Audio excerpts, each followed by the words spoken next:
வணக்கம். இன்றைக்கி நம்ம பார்க்க போகிற சமையல் என்னென்னு பார்த்தீங்கன்னா, ஒரு 7 வகையான பொங்கல் ரெசிபி தான் பார்க்க போகிறோம். இதை நீங்கள் வந்து காலையில் பிரேக்ஃபாஸ்ட்டாகவும் எடுத்துக்கலாம். ரொம்ப ஈஸியாகவும் இருக்கும். எப்பயும் போல் ஒரே மாதிரி பொங்கல் பண்ணாமல் இது மாதிரி டிஃப்ரெண்ட்டாக பண்ணலாம். நல்ல ஹெல்த்தியாகவும் இருக்கும்.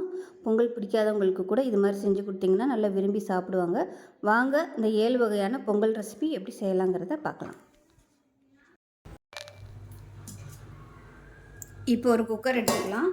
இதில் பார்த்தீங்கன்னா ஏதாவது ஒரு கப்பு வந்து அளந்துக்கோங்க. நான் வந்து இந்த கப்பு எடுத்திருக்கேன். இதில் ஒரு கப் அளவுக்கு நல்ல பொடி பச்சரிசி எடுத்திருக்கேன். இப்போ அதை சேர்த்துக்கலாம். இப்போ எந்த கப்பில் எடுத்தோமோ அதே கப்பில் 3/4 கப் அளவுக்கு பாசிப்பருப்பு சேர்த்துக்கலாம். ஒரு கப்பு வரைக்கும் கூட சேர்த்துக்கலாம், உங்களோட விருப்பம்தான். இப்போ நல்லா வாஷ் பண்ணிவிட்டு வந்துடலாம். இப்போ நல்லா வாஷ் பண்ணிவிட்டு வந்துட்டேன். எந்த கப்பில் எடுத்தோமோ அதே கப்பில் 3 கப் அளவுக்கு தண்ணி சேர்த்துக்கலாம்.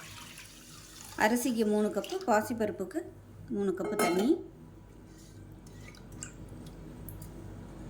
இப்போ இதில் உப்பு கொஞ்சம் சேர்த்துக்கலாம். கொஞ்சமாக நெய் விட்டுக்கலாம். நல்லா வாசனையாகவும் இருக்கும்.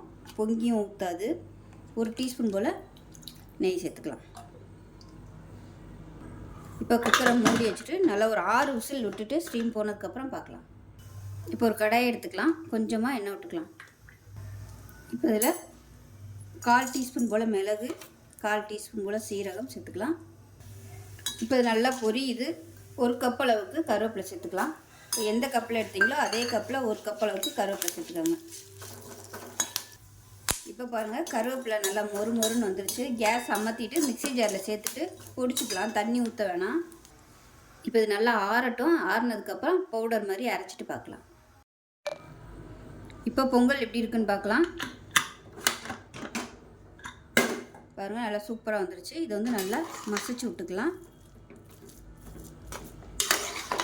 நல்லா அருமையாக வந்துருச்சு. நல்லா சாஃப்டாக, மசிக்கவே தேவையில்லை. நல்லா குலைவாக தான் இருக்குது. தனியாக எடுத்து வச்சுட்டு தாளிச்சிடலாம். இப்போ கடாயை எடுத்துக்கலாம். கொஞ்சமாக எண்ணெய் விட்டுக்கலாம். இப்போ தேவையான அளவுக்கு நெய் விட்டுக்கலாம். உங்களோட விருப்பம் அந்த நெய்யை எவ்வளோ விடணுமோ நீங்கள் தாராளமாக நெய் சேர்த்துக்கலாம். இப்போ எண்ணெய் நெய் நல்லா காஞ்சிருச்சு. பொடியாக கட் பண்ண இஞ்சி சேர்த்துக்கலாம். அது கூடவே ஒரு 4 முந்திரி பருப்பு, ஒரு பச்சை மிளகாய் சேர்த்துக்கலாம். பச்சை மிளகாயை 2ஆக கட் பண்ணிவிட்டு சேர்த்துருக்கேன். இஞ்சி வந்து நல்லா மொறுன்னு வரணும். இப்போ இதில் கட்டி பெருங்காயம் சேர்த்துக்கலாம். இந்த கட்டி பெருங்காயம் சேர்க்குற மாதிரி இருந்தால் சுடுதண்ணியில் ஊற வச்சு அந்த தண்ணியை சேர்த்துக்கோங்க. நான் வந்து அப்படியே சேர்த்துட்டேன். இல்லைன்னா தூளாக சேர்த்துக்கோங்க. நான் கட்டியாக போட்டோம்னா அப்படியே கரையாது, ரொம்ப நேரம் ஆகும். அதனால் தனியாக பொரிச்சிட்டு நீங்கள் பொடிச்சிட்டு கூட சேர்த்துக்கலாம். இல்லை பொடி பெருங்காயம் கூட சேர்த்துக்கலாம். ஆனால் கண்டிப்பாக பெருங்காயம் சேர்த்துக்கோங்க. நல்ல வாசனையாகவும் இருக்கும். நல்ல செரிமான சக்தியும் கொடுக்கும் பெருங்காயம் சேர்த்திங்கன்னா.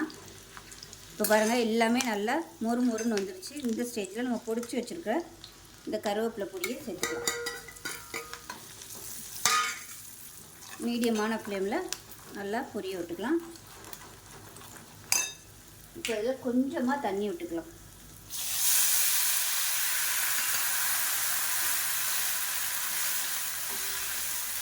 தண்ணி விட்டுட்டு செஞ்சு வச்சுருக்க இந்த பொங்கலை வந்து அதில் சேர்த்துக்கலாம். இந்த கருவேப்பிலை வந்து நல்லா மிக்சிங் ஆகணும் பொங்கலோட. அதுக்காக தான் நம்ம வந்து தண்ணி சேர்த்துருக்கோம். ஏன்னா பொடியாக சேர்த்துருக்கிறதுனால அந்த அளவுக்கு மிக்சிங் ஆகாது.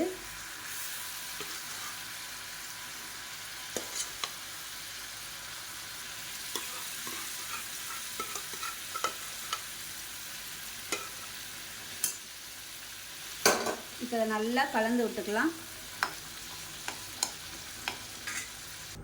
இப்போ பாருங்கள், சூப்பரான கருவேப்பிலை பொங்கல் ரெடி ஆயிடுச்சு. எந்த அளவுக்கு தளர்வாக இருக்குன்னு பாருங்கள். இந்த மாதிரி இருந்துச்சுன்னா தான் நல்லாயிருக்கும். ரொம்ப கெட்டியாகிடுச்சுன்னா ரொம்ப அப்படியே ஹார்டாயிடும். பொங்கல் வந்து ஆற ரொம்ப அப்படியே ஹார்டாயிடும். இந்த ஸ்டேஜில் அமர்த்திடுங்க. அவ்வளோதான், ஒரு சூப்பரான கருவேப்பிலை பொங்கல் ரெடி ஆயிடுச்சு. ஸோ இதே மாதிரியே செஞ்சு பாருங்கள். செஞ்சு பார்த்துட்டு எப்படி வந்துச்சுங்கிறத சொல்லுங்கள். வீடியோ பிடிச்சிச்சின்னா லைக் பண்ணுங்கள், கமெண்ட் பண்ணுங்கள், சேனலை சப்ஸ்கிரைப் பண்ணுங்கள், பக்கத்தில் பெல் பட்டனையும் ப்ரெஸ் பண்ணுங்கள். நன்றி. ஒரு பவுல் எடுத்துக்கலாம். ஏதாவது ஒரு கப் அளந்து எடுத்துக்கோங்க. 1 கப் அளவுக்கு பச்சரிசி எடுத்துக்கலாம். இப்போ அதே கப்பில் 1/4 கப் அளவுக்கு பாசிப்பருப்பு எடுத்துக்கலாம். இது ரெண்டையுமே நல்லா 2-3 தடவை தண்ணி ஊற்றி அலசி சுத்தம் பண்ணிவிட்டு பார்க்கலாம். இப்போ இதில் நல்ல தண்ணி ஊற்றி நல்லா ஒரு 1/2 மணி நேரம் ஊற வச்சுட்டு பார்க்கலாம். இப்போ அரிசியும் பருப்பும் நல்லா ஊறிடுச்சு. தண்ணியாக இருக்கட்டும். இப்போ பார்த்தீங்கன்னா எந்த கப்பில் நம்ம அரிசி எடுத்தோமோ அதே கப்பில் ஒரு கப் அளவுக்கு தக்காளி மிக்சியில் அடித்து வச்சுருக்கேன். அதாவது மீடியம் சைஸாக 3 தக்காளி, பெருசாக இருந்துச்சுன்னா 2 எடுத்துக்கோங்க. இப்போ ஒரு குக்கர் எடுத்துக்கலாம். இப்போ இதில் வந்து 2 டேபிள் ஸ்பூன் நெய் விட்டுக்கலாம்.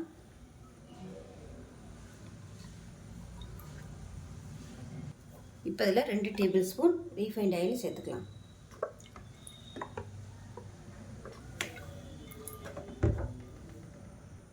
இப்போ எண்ணெயும் நெய்யும் நல்லா சூடாயிருச்சு. 1 டீஸ்பூன் போல் மிளகு சீரகம் பொடிச்சு வச்சுருக்கேன், அதை சேர்த்துக்கலாம். இது கூடவே கருவேப்பிலையில் சேர்த்துக்கலாம். அது கூடவே 1 டேபிள் ஸ்பூன் அளவுக்கு இஞ்சி பொடியாக கட் பண்ணி வச்சுருக்கேன், அதையும் சேர்த்துக்கலாம். அது கூடவே ஒரு 3 பச்சை மிளகாய் பொடியாக கட் பண்ணி வச்சுருக்கேன், அதையும் சேர்த்துக்கலாம். இது கூடவே ஒரு 5-6 முந்திரி பருப்பு உடச்சி வச்சுருக்கேன், அதையும் சேர்த்துக்கலாம். இது எல்லாமே நல்லா பொரியட்டும். இப்போ இதில் 2 கட்டி பெருங்காயம் சேர்த்துக்கலாம். என்கிட்ட கட்டி பெருங்காயம் தான் இருக்குது, இல்லைன்னா நீங்கள் தூள் பெருங்காயம் சேர்த்துக்கோங்க. இது வந்து கரைய லேட் ஆகும், தூளாக இருந்துச்சுன்னா நல்லா மிக்சிங் ஆயிரும். இது பாருங்கள், இஞ்சி முந்திரி பருப்பு எல்லாமே நல்லா முறுமுறுன்னு வரணும், இந்த பச்சை மிளகாய் எல்லாமே. அப்போ தான் சாப்பிடையில் நல்லா கிறிஸ்பியாக சூப்பராக இருக்கும், முறுமுறுன்னு. இது எல்லாமே நல்லா முறுமுறுன்னு வந்துடுச்சு. இப்போ இதில் தக்காளி பேஸ்ட்டை சேர்த்துக்கலாம். எந்த கப்பில் எடுத்தீங்களோ அதே கப்பில் தக்காளி பேஸ்ட் வர மாதிரி பார்த்துக்கோங்க. இது நல்லா வதங்கட்டும். இப்போ இந்த பொங்கலுக்கு தேவையான உப்பு, 1/4 டீஸ்பூன் போல் மஞ்சள்தூள், இது எல்லாத்தையும் நல்லா வதக்கிக்கலாம். இப்போ தக்காளி பேஸ்ட்டு ஊற்றி நல்லா கொதிக்க ஆரம்பிச்சிருச்சு. இந்த ஸ்டேஜில் தண்ணி சேர்த்துக்கலாம். எந்த கப்பில் அரிசி எடுத்தீங்களோ அதே கப்பில் 4 கப் அளவுக்கு தண்ணி சேர்த்துக்கலாம். நல்லா தளதளன்னு வேணும்னா 4 கப் ஊற்றிக்கோங்க. இல்லை அதுக்கு கொஞ்சம் நல்லா கொஞ்சம் கெட்டியாக வரணும்னு நினச்சிங்கன்னா 3 கப்பு கூட போதும். இப்போ அது கொதிக்க ஆரம்பிக்கட்டும். உப்பு கொஞ்சம் கம்மியாக இருக்குது, உப்பு சேர்த்துக்கலாம். இப்போ தண்ணி கொதிக்க ஆரம்பிச்சிருச்சு. அரிசியும் பருப்பும் நல்லா ஊறிடுச்சு, தண்ணியை வடிச்சிட்டு சேர்த்துக்கலாம். இது நல்லா கலந்து விட்டுட்டு குக்கரை மூடி வச்சிடலாம்.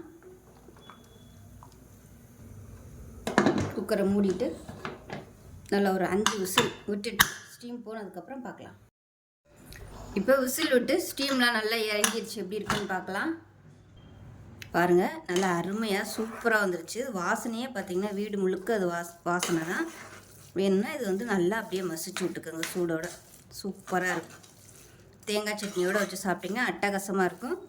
எப்பயும் போல் ஒரே மாதிரி பண்ணாமல் இது மாதிரி டிஃப்ரெண்ட்டாக செய்யுங்க, சூப்பராக இருக்கும். இன்னும் தளதளன்னு வேணும்னா நீங்கள் இன்னும் கூட தண்ணி சேர்த்துக்கலாம். தண்ணி சேர்த்துட்டு இல்லை இன்னும் ஒரு 2 விசில் கூட வச்சிங்கன்னா உங்களுக்கு சூப்பராக வந்துடும். அவ்வளோதான், அருமையான தக்காளி பொங்கல் ரெடி ஆயிடுச்சு. ஸோ இதே மாதிரி செஞ்சு பாருங்கள். செஞ்சு பார்த்துட்டு எப்படி இருந்துச்சுங்கிறத சொல்லுங்கள். வீடியோ பிடிச்சிச்சின்னா லைக் பண்ணுங்கள், கமெண்ட் பண்ணுங்கள், சேனலை சப்ஸ்கிரைப் பண்ணுங்கள், பக்கத்தில் உள்ள பெல் பட்டனையும் ப்ரெஸ் பண்ணுங்கள். நன்றி. இப்போ ஒரு குக்கர் எடுத்துக்கலாம். ஏதாவது ஒரு கப் எடுத்துக்கோங்க. நான் வந்து இந்த கப்பில் ஒரு 1/2 கப் அளவுக்கு பச்சரிசி எடுத்துருக்கேன். சாப்பாட்டு பச்சரிசின்னு கேட்டு வாங்கிக்கோங்க, அப்போ தான் உங்களுக்கு நல்லாயிருக்கும் பொங்கலுக்கு. இப்போ எடுத்த அதே கப்பில் அதே அளவுக்கு பாசிப்பருப்பு சேர்த்துக்கலாம். இப்போ இதை நல்லா கழுவிட்டு வந்துட்டு பார்க்கலாம். இப்போ இது நல்லா கழுவிட்டு வந்துட்டேன். இப்போ எந்த கப்பில் எடுத்தோமோ அதே கப்பில் 6 கப் அளவுக்கு தண்ணி சேர்த்துக்கலாம். அதாவது எந்த அளவு எடுக்கிறீங்களோ அதே அளவில் 6 பங்கு அளவுக்கு தண்ணி சேர்த்துக்கோங்க. இப்போ 2 கல் உப்பு சேர்த்துக்கலாம். இப்போ இதில் 1 டீஸ்பூன் போல் நெய் சேர்த்துக்கலாம், இல்லை எண்ணெய் சேர்த்துக்கோங்க. இப்போ குக்கரை மூடி வச்சிடலாம். மூடி வச்சுட்டு நல்ல ஒரு 6 விசில். இப்போ ஒரு மிக்ஸி ஜார் எடுத்துக்கலாம். இப்போ இதில் பார்த்திங்கன்னா ஒரு 4 துண்டு இஞ்சி சேர்த்துக்கலாம். சும்மா ஒரு கைப்பிடி அளவுக்கு கொத்தமல்லி சேர்த்துக்கலாம். ஒரு பச்சை மிளகாய், பெரிய பச்சை மிளகாயை 2 உடச்சி வச்சுருக்கேன், 2. அதை வந்து நல்லா நைஸாக அரைச்சிட்டு வந்துட்டு பார்க்கலாம். இப்போ எப்படி இருக்குன்னு பார்க்கலாம். இப்போ பாருங்கள், நல்லா சூப்பராக வந்துடுச்சு. இது வந்து நல்லா அப்படியே மசிச்சு விட்டுக்கலாம். இப்போ நல்லா மசிச்சாச்சு, தனியாக இருக்கட்டும். இப்போ ஒரு பேன் எடுத்துக்கலாம். இப்போ நல்லா தேவையான அளவுக்கு நெய் சேர்த்துக்கலாம். இப்போ எண்ணெய் கொஞ்சம் சேர்த்துக்கலாம். இப்போ எண்ணெய் நல்லா சூடாயிருச்சு. மிளகு 1 டீஸ்பூன் போல் சேர்த்துக்கலாம், உங்களோட விருப்பம் தான். அது கூடவே 1 டீஸ்பூன் போல் சீரகம் சேர்த்துக்கலாம். அது கூட கருவேப்பிலை சேர்த்துக்கலாம். முந்திரி பருப்பு சேர்த்துக்கலாம். நான் வந்து கட்டி பெருங்காயமாக சேர்க்குறேன், தூள் பெருங்காயமாக சேர்த்துக்கோங்க. இப்போ முந்திரி பருப்பு லைட்டாக செவக்க ஆரம்பிக்கவும் நம்ம அரைச்சி வச்சுருக்க இந்த கொத்தமல்லி பேஸ்ட்டை சேர்த்துக்கலாம்.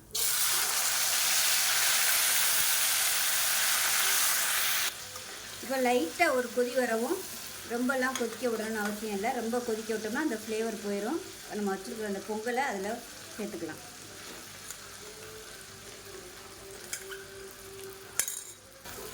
பொங்கலை சேர்த்துட்டு இந்த நெய்யில் நல்லா மிக்ஸ் பண்ணி விட்டுக்கலாம்.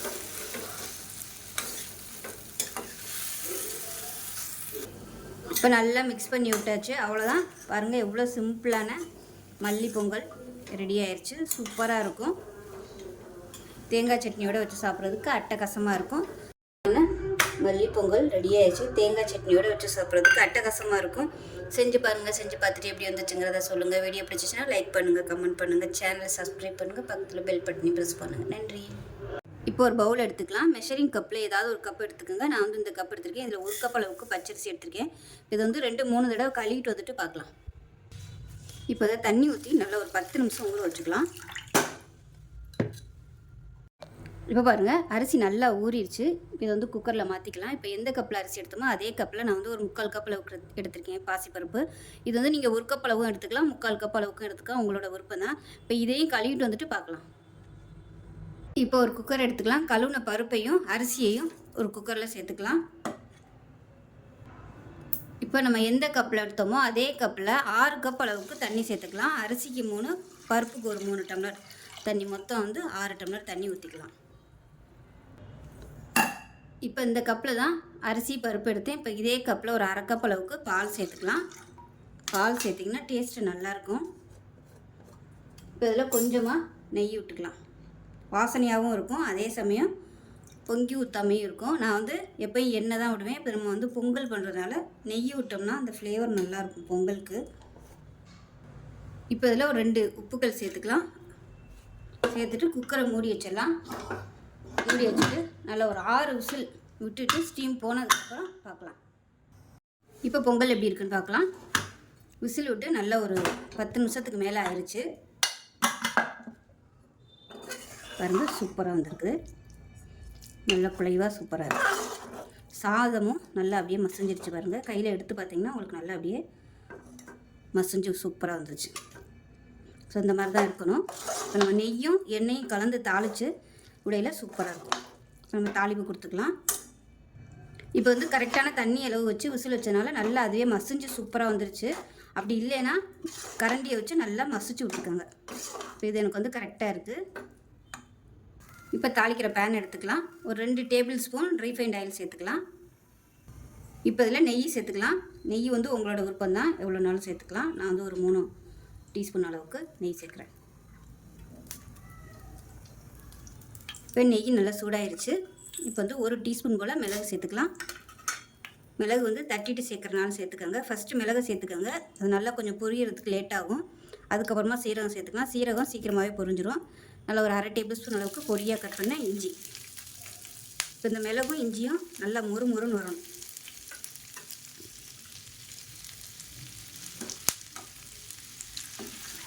முறுமுறுன்னு வந்துருச்சுன்னா நம்ம பொங்கலோட சேர்த்து சாப்பிடல நல்லா டேஸ்ட்டாக இருக்கும்.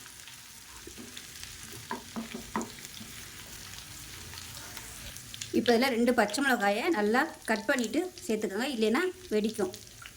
இப்போ இதில் 1 டீஸ்பூன் போல் சீரகம் சேர்த்துக்கலாம்.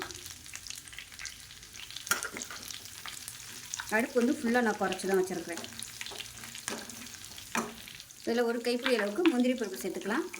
இது ஆல்ரெடி வறுத்த முந்திரி பருப்பு தான், அதனால் சீக்கிரமாகவே வறுபட்டுரும். இப்போ இதில் வந்து பெருங்காயம் சேர்த்துக்கணும். கட்டி பெருங்காயம் சேர்த்திங்கன்னா உங்களுக்கு நல்ல ஃப்ளேவராக இருக்கும். நான் வந்து தண்ணியில் ஊற வச்சு வச்சுருக்கேன். இப்போ வந்து அதை அப்படியே சேர்த்துக்கலாம். இது கொஞ்சம் ஊறலை இருந்தாலும் நான் அப்படியே சேர்த்துக்கிறேன். பெருங்காயம் நல்ல வாசனை கொடுக்கும் பொங்கலுக்கு. இப்போ இஞ்சியெல்லாம் நல்லா அப்படியே செவந்து மொறுமொறுன்னு வந்துருச்சு. இதை நம்ம எடுத்து அப்படியே பொங்கலில் கொட்டிடலாம்.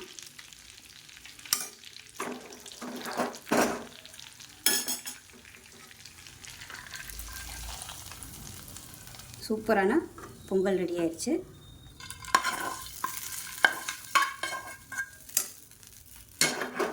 நெய் கலந்து செய்யும்போது பொங்கல் வந்து இருகாது, நல்லா அப்படியே தளர்வாகவே இருக்கும். அதனால் பாதி நீங்கள் நெய்யும் எண்ணெயும் சேர்த்துக்கோங்க. எல்லாத்தையும் நல்லா மிக்ஸ் பண்ணி விட்டுக்கலாம்.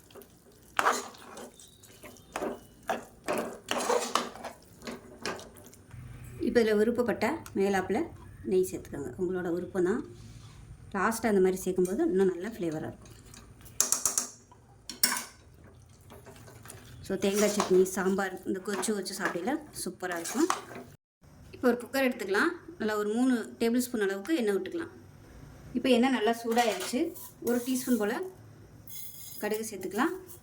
1 டீஸ்பூன் கடலைப்பருப்பு, 1 டீஸ்பூன் உளுந்து சேர்த்துக்கலாம். இது கூடவே கொஞ்சமாக சீரகம் சேர்த்துக்கலாம்.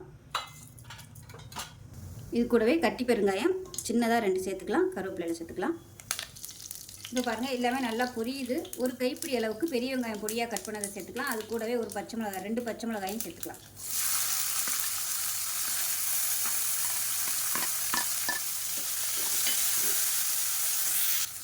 இப்போ இதில் பார்த்தீங்கன்னா ஒரு 50 கிராம் அளவுக்கு கத்திரிக்காய், அதே மாதிரி 50 கிராம் அளவுக்கு உருளைக்கிழங்கு, அதாவது மீடியம் சைஸாக 2 உருளைக்கிழங்கு, மீடியம் சைஸாக 2 கத்திரிக்காய் நல்லா பொடியாக கட் பண்ணி வச்சுருக்கேன். இந்த அளவுக்கு கட் பண்ணிக்கோங்க. இப்போ இந்த வெங்காயத்தோட இந்த தக்காளி, அதாவது கத்திரிக்காயும் உருளைக்கிழங்கையும் சேர்த்துக்கலாம்.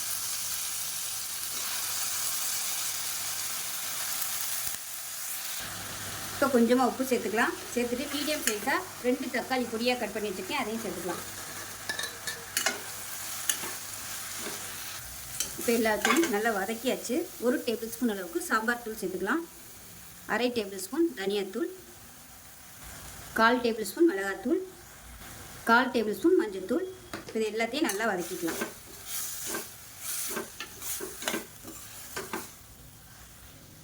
இப்போ பாருங்கள் நல்லா வதக்கியாச்சு. இப்போ தேவையான அளவுக்கு தண்ணி சேர்த்துக்கலாம்.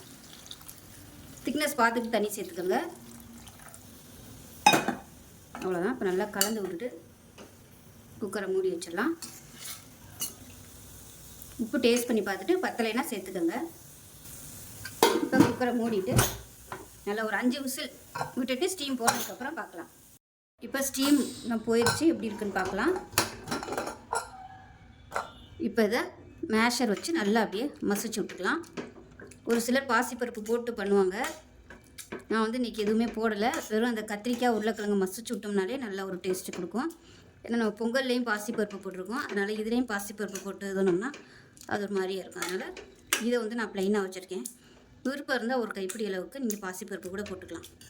பாசிப்பருப்பு இல்லை துவரம்பருப்பு கூட நீங்கள் சேர்த்துக்கலாம். இப்போ பாருங்கள் இது ரொம்ப கெட்டியாக இருக்குது. இதில் வந்து கொஞ்சம் தண்ணி சேர்த்துக்கலாம். தண்ணி சேர்த்திங்கன்னா நல்லா கொதிக்கிற தண்ணியாக சேர்த்துக்கோங்க, சுடு தண்ணியாக. பச்சை தண்ணியை ஊற்ற வேணாம்.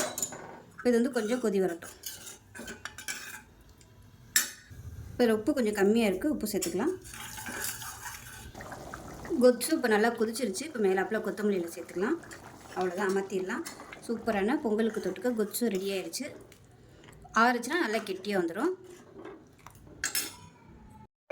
இப்போ நமக்கு மார்கழி ஸ்பெஷல் சூப்பரான தலதலான பொங்கல், அதுக்கு தொட்டு சாப்பிட்ற மாதிரி காய்கறி கொச்சு ரெடி ஆயிடுச்சு. ஸோ இதே மாதிரி செஞ்சு பாருங்கள். செஞ்சு பார்த்துட்டு எப்படி வந்துச்சுங்கிறத சொல்லுங்கள். வீடியோ பிடிச்சிச்சுன்னா லைக் பண்ணுங்கள், கமெண்ட் பண்ணுங்கள், சேனலை சப்ஸ்கிரைப் பண்ணுங்கள், பக்கத்தில் பெல் பட்டனையும் ப்ரெஸ் பண்ணுங்கள். நன்றி.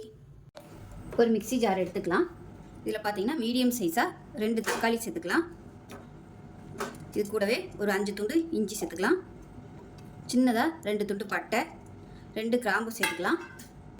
இப்போ சுடுதண்ணில் ஊற வச்சா ஒரு 10 வரமிளகாய் சேர்த்துக்கலாம். இது வந்து ரொம்ப சின்னதாக இருக்குது, காரமும் கம்மி தான், அதனால் 10 எடுத்திருக்கேன். நார்மல் மிளகாய், நல்லா காரமான மிளகாய் இருந்தால் நீங்கள் ஒரு 3 இல்லை 4 எடுத்துக்கோங்க போதும். இப்போ இது வந்து நல்லா நைஸாக அரைச்சிக்கலாம். இப்போ ஒரு பேன் எடுத்துக்கலாம். இதில் வந்து ஒரு 2 டீஸ்பூன் போல் எண்ணெய் விட்டுக்கலாம். கொஞ்சமாக நெய் விட்டுக்கலாம். இப்போ ஏதாவது ஒரு கப் அளந்து எடுத்துக்கோங்க. நான் வந்து மெஷரிங் கப்பில் 1/2 கப் இருக்கும் இல்லையா, அந்த மெஷர் வந்து எடுத்து. இப்போ 1 கப் அளவுக்கு ரவை சேர்த்துக்கலாம். அடுப்பை நல்லா குறைச்சி வச்சுட்டு வறுக்கணும். இப்போ பாருங்கள் ரவை நல்லா வறுபட்டுருச்சு. இதை வேறு பிளேட்டுக்கு மாற்றிக்கலாம். இப்போ அதே பேன் எடுத்துக்கலாம். அதில் தேவையான அளவுக்கு எண்ணெய் விட்டுக்கலாம். இது கூடவே கொஞ்சம் நெய்யும் விட்டுக்கலாம். எண்ணெய் நல்லா சூடாயிடுச்சு. 1 டீஸ்பூன் கடுகு உளுந்து சேர்த்துக்கலாம். 1 டீஸ்பூன் போல் கடலைப்பருப்பு சேர்த்துக்கலாம். கருவேப்பிலை சேர்த்துக்கலாம். பொடியாக நறுக்கின வெங்காயம் 1 கப் அளவுக்கு சேர்த்துக்கலாம்.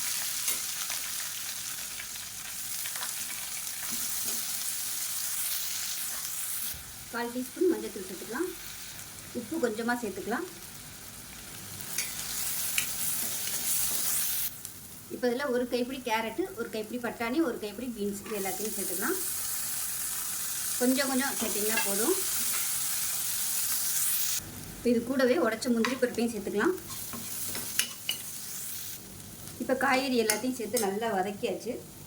இப்போ இதில் எந்த கப்பில் ரவை எடுத்தோமோ அதே கப்பில் 4 கப் அளவுக்கு தண்ணி சேர்த்துக்கலாம்.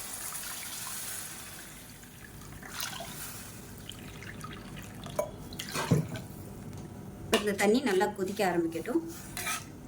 இப்போ இந்த தண்ணி கொதிக்க ஆரம்பிக்கும் போது நம்ம அரைச்சி வச்சுருக்க இந்த தக்காளியையும் இதோட சேர்த்துக்கலாம். மசாலா வதக்கும் போதே நீங்கள் இந்த பேஸ்ட்டையும் சேர்த்து வதக்கிக்கலாம். இந்த மாதிரியும் பண்ணிக்கலாம், உங்களோட விருப்பம் தான். இப்போ பாருங்கள், தண்ணி நல்லா கொதிச்சு நல்லா ஒரு 5 நிமிஷம் கொதிச்சிருச்சு. அந்த தக்காளியோட பச்சை வாசனை போக நல்லா கொதிச்சிருச்சு. இப்போ நம்ம வறுத்து வச்சுருக்க இந்த ரவையை சேர்த்துக்கலாம். சேர்த்துட்டு அடுப்பு நல்லா குறைச்சி விட்ருங்க. நல்லா கலந்து விட்டுட்டு மீடியமான ஃப்ளேமில் ரவை நல்லா வேகிற அளவுக்கு போட்டுக்கலாம். அப்பப்போ கிளறி விட்டுக்கோங்க. வரைக்கும் மூடி வச்சுருங்க. இப்போ எப்படி இருக்குன்னு பார்க்கலாம். இப்போ பாருங்கள், நல்லா சூப்பராக வந்துருச்சு. இந்த ஸ்டேஜில் வந்து அமர்த்திடலாம். ஆறுச்சுன்னா நல்லா இன்னுமே கெட்டியாக வந்துடும். அதனால் இந்த ஸ்டேஜில் இருக்கையிலே அமர்த்திடலாம். அப்படி இந்த மாதிரி தலை இருக்கையிலே அமர்த்திட்டிங்கன்னா உங்களுக்கு சாப்பிடும்போது நல்லா சாஃப்டாக இருக்கும், ரொம்ப கெட்டியாக இல்லாமல். இப்போ கொத்தமல்லியில் சேர்த்துட்டு ஒரு தடவை கலந்து விட்டுக்கலாம். ஸோ அருமையான ரவா கிச்சடி ரெடி ஆயிடுச்சு. இதுவும் தக்காளி சேர்த்து பண்ணியிருக்கிறதுனால டேஸ்ட்டு சூப்பராக இருக்கும். உப்பு கொஞ்சம் கம்மியாக இருக்குது. இந்த ஸ்டேஜில் உப்பு சேர்த்துக்கிறேன். டேஸ்ட் பண்ணி பார்த்துக்கிட்டு பத்தலைன்னா சேர்த்துக்கலாம்.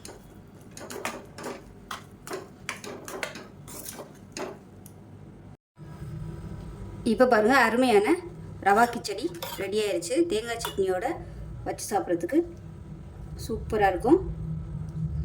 கண்டிப்பாக இதே மாதிரியே செஞ்சு பாருங்கள். எப்பயும் போல் பண்ணாமல் இது மாதிரி செஞ்சு பாருங்கள். டேஸ்ட் நல்லா அட்டகாசமாக இருக்கும். பிடிக்காதவங்க கூட சாப்பிடுவாங்க. ஸோ இந்த வீடியோ பிடிச்சிச்சுன்னா லைக் பண்ணுங்கள், கமெண்ட் பண்ணுங்கள், சேனலை சப்ஸ்கிரைப் பண்ணுங்கள், பக்கத்தில் பெல் பட்டனையும் ப்ரெஸ் பண்ணுங்கள். நன்றி. அவல் எடுத்துக்கலாம். மெஷரிங் கப்பில் 1 கப் அளவுக்கு பூங்கார் அரிசி அவல் எடுத்திருக்கேன். இதை சேர்த்துக்கலாம். நான் வந்து இன்றைக்கி பாரம்பரிய அரிசியோட அவல் எடுத்திருக்கேன். ஸோ இது வந்து உங்களுக்கு கிடைக்கலன்னா சாதாரண அவல் கூட நீங்கள் யூஸ் பண்ணிக்கலாம். இப்போ 2-3 தடவை நல்லா தண்ணி ஊற்றி சுத்தம் பண்ணிட்டு வந்துடலாம். தூசியெல்லாம் இருக்கும், அதனால் நல்லா 2-3 தடவை தண்ணி ஊற்றி சுத்தம் பண்ணிக்கலாம். இப்போ சுத்தம் பண்ணிட்டு வந்தாச்சு. முங்குற அளவு தண்ணி ஊற்றி ஊற வச்சுக்கலாம். ஏன்னா இந்த அவல் வந்து கொஞ்சம் கனமான அவல், ஊறுறதுக்கு வந்து டைம் எடுக்கும். சாதாரண அவல் வந்து லேசாக இருந்துச்சுன்னா சீக்கிரமாகவே ஊறிடும். இது வந்து ஊறுறதுக்கு டைம் எடுக்கும். ஒரு 1/2 மணி நேரம் ஊற வச்சுக்கலாம்.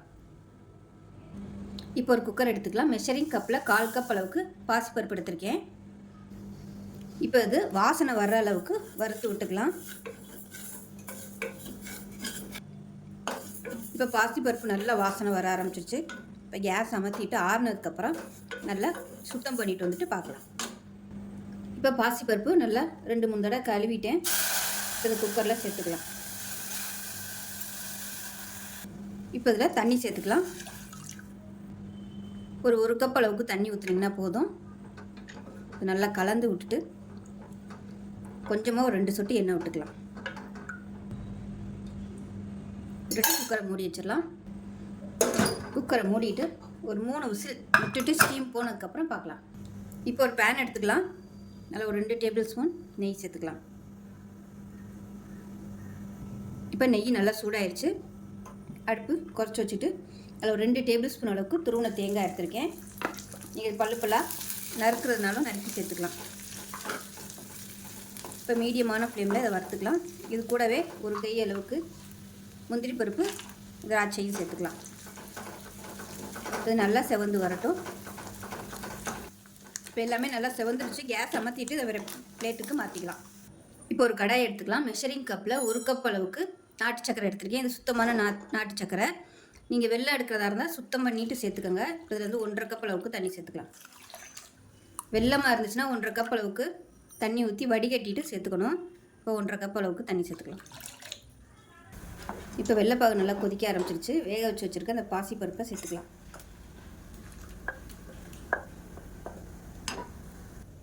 இப்போ பாசிப்பருப்பு சேர்த்து நல்லா கலந்தாச்சு. நம்ம ஊற வச்சுருக்க இந்த அவலையும் சேர்த்துக்கலாம். தண்ணி இருந்துச்சுன்னா தண்ணியை ஈர்த்துட்டு சேர்த்துக்கோங்க. இப்போ நல்லா கலந்து விட்டுட்டு கொதிக்கட்டும். கொதிச்சிச்சுன்னா தண்ணி வந்து நல்லா வற்றிடும். தண்ணி நல்லா கொதிக்க ஆரம்பிச்சிருச்சு. ஒரு 2 நிமிஷம் நல்லா தளன்னு கொதிச்சிருச்சு. இப்போ அடுப்பு வந்து குறைச்சி வச்சுட்டு மூடி வச்சிடலாம். இப்போ எப்படி இருக்குன்னு பார்க்கலாம். இப்போ பாருங்கள், தண்ணியெல்லாம் கொஞ்சம் வற்றிருச்சு. இப்போ இந்த ஸ்டேஜில் ஏலக்காயும் சுக்கும் பொடி பண்ணி வச்சுருக்கேன், அதை சேர்த்துக்கலாம். சேர்த்துட்டு நம்ம வறுத்து வச்சுருக்க தேங்காய், முந்திரி பருப்பு, கிஸ்மிஸ் பழத்தை சேர்த்துக்கலாம். சேர்த்துட்டு நல்லா கலந்து விட்டுட்டு இப்போ இதில் நெய் சேர்த்துக்கலாம். நெய் வந்து உங்களோட விருப்பம் தான், எவ்வளோ வேணாலும் நீங்கள் நெய் சேர்த்துக்கலாம். இப்போ இந்த ஸ்டேஜில் அடுப்பு நல்லா மீடியத்தில் வச்சுக்கோங்க. இது ஆறுச்சுன்னா நல்லா கெட்டியாக வந்துடும். ஏன்னா அவல் இருக்கிறதுனால ஆற அவல் வந்து தண்ணியை நல்லா உறிஞ்சிக்கிறோம்.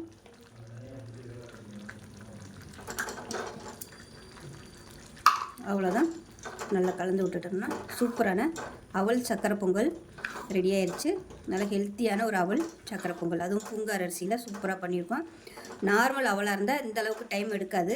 ஸோ இது வந்து பாரம்பரிய அரிசியில் உள்ள அவலுங்கிறதுனால கொஞ்சம் அது வேகிறதுக்கு டைம் எடுக்கும். அவ்வளோதான், சூப்பராக ரெடி ஆகிடுச்சு பாருங்கள். இந்த அளவுக்கு வச்சுக்கோங்க. ஆறுச்சுன்னா உங்களுக்கு கரெக்டான பதத்துக்கு வந்துடும். அவ்வளோதான். ஸோ இதேமாதிரியே செஞ்சு பாருங்கள். செஞ்சு பார்த்துட்டு எப்படி வந்துச்சுங்கிறத சொல்லுங்கள். வீடியோ பிடிச்சிச்சுன்னா லைக் பண்ணுங்கள், கமெண்ட் பண்ணுங்கள், சேனலை சப்ஸ்கிரைப் பண்ணுங்கள், பக்கத்தில் பெல் பட்டனை ப்ரெஸ் பண்ணுங்கள். நன்றி. ஒரு குக்கர் எடுத்துக்கலாம். ஏதாவது ஒரு கப் வந்து அளந்து எடுத்துக்கோங்க. நான் வந்து இந்த கப் எடுத்திருக்கேன். இதில் 1 கப் அளவுக்கு பச்சரிசி சேர்த்துக்கலாம். பொடி பச்சரிசியாக எடுத்துக்கோங்க. பலகாரத்துக்கு போடுற பச்சரிசி வந்து பொங்கலுக்கு நல்லா இருக்காது. அது வந்து குழஞ்சும் வராது, விதையாக அப்படியே முழுசாக இருக்கும். இதனால் பொடி பச்சரிசின்னு கேட்டு வாங்கிக்கோங்க. இதுதான் பொங்கலுக்கு நல்லாயிருக்கும். இப்போ அதே கப்பில் 1/4 கப் அளவுக்கு பாசிப்பருப்பு சேர்த்துக்கலாம். இப்போ அதை நல்லா 4-5 தடவை கழுவிட்டு பார்க்கலாம். இப்போ நல்லா சுத்தம் பண்ணிட்டு வந்துட்டேன். இப்போ நம்ம எந்த கப்பில் எடுத்தோமோ அதே கப்பில் அதில் ஒரு 5 கப் அளவுக்கு தண்ணி சேர்த்துக்கலாம்.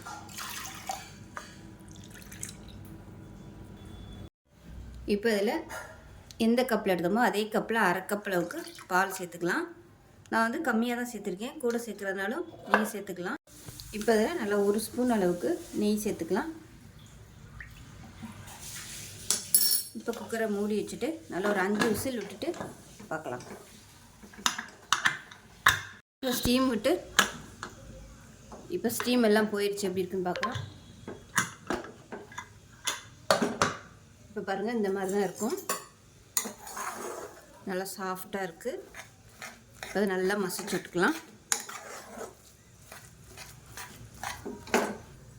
இப்போ இதில் கொஞ்சம் மட்டும் எடுத்து வச்சுக்கலாம். அது வெள்ளை பொங்கலுக்காக கொஞ்சமாக எடுத்து வச்சுக்கலாம். இப்போ மீதி இருக்கிறத சக்கரை பொங்கல் செஞ்சுக்கலாம். இப்போ கேஸ் ஆன் பண்ணிவிட்டு சர்க்கரை சேர்த்துக்கலாம். நான் வந்து ஒரு 2 ஸ்பூன் அளவுக்கு சர்க்கரை சேர்க்குறேன். நான் வந்து சர்க்கரை கம்மியாக தான் சேர்த்துருக்கேன். உங்களுக்கு தேவையான அளவுக்கு நீங்கள் சேர்த்துக்கோங்க. நல்லா இப்போ நல்லா கலந்துட்டேன். இப்போ வந்து ஏலக்காயும் சுக்கும் பொடி பண்ணதை சேர்த்துக்கலாம். நல்லா மிக்ஸ் பண்ணி விட்டுக்கலாம். இது சுத்தமான சர்க்கரைங்கிறதுனால நான் வந்து கொதிக்க விடலை. இப்போ இதில் நெய் சேர்த்துக்கலாம். நெய் தேவையான அளவுக்கு சேர்த்துக்கோங்க.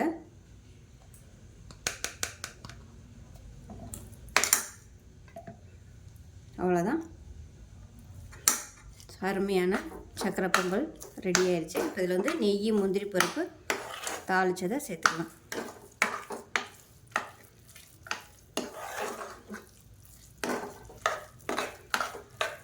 நல்லா சூப்பராக ரெடி ஆயிடுச்சு. நான் அது வந்து ஏன் கொதிக்க விடலைன்னா, நம்ம பால் சேர்த்துருக்கோம், அதனால் கொதிக்க விட்டோம்னா திரண்டு போயிடும். அதனால தான் நான் வந்து கொதிக்க விடலை. பால் சேர்க்காமல் சக்கரை பொங்கல் பண்ணுறதா இருந்தால் நீங்கள் வந்து கொதிக்க விட்டுக்கலாம். அவ்வளோதான், சூப்பராக ரெடி ஆயிடுச்சு. இப்போ நெய்யில் முந்திரி, திராட்சை தாளித்து வச்சுருக்கேன், அதை சேர்த்துக்கலாம். இது வந்து வெள்ளை பொங்கலுக்கு கொஞ்சோண்டு வச்சுருக்கிறேன். இதை மிக்ஸ் பண்ணிக்கலாம். 1 பாட் ரெசிபியாக 2 பொங்கல் ரெடி ஆயிடுச்சு. பால் பொங்கலும் சக்கரை பொங்கலும் ரெடி பண்ணிட்டோம். ரொம்ப ஈஸியான மெத்தடில், அதுவும் குக்கரில் சூப்பராக ரெடி பண்ணிட்டோம். நெய் வந்து உங்களோட விருப்பம்தான். ஒருவேளை இன்னும் உங்களுக்கு நல்லா தளதளன்னு வேணும்னு நினச்சிங்கன்னா சர்க்கரை போடுறதுக்கு முன்னாடியே தண்ணி ஊற்றி கொஞ்சம் நல்லா கொதிக்க விட்டுட்டு அதுக்கப்புறமா நீங்கள் சர்க்கரை சேர்த்துக்கோங்க. இப்போ ஏதோ ஒரு பவுலுக்கு மாற்றிக்கலாம்.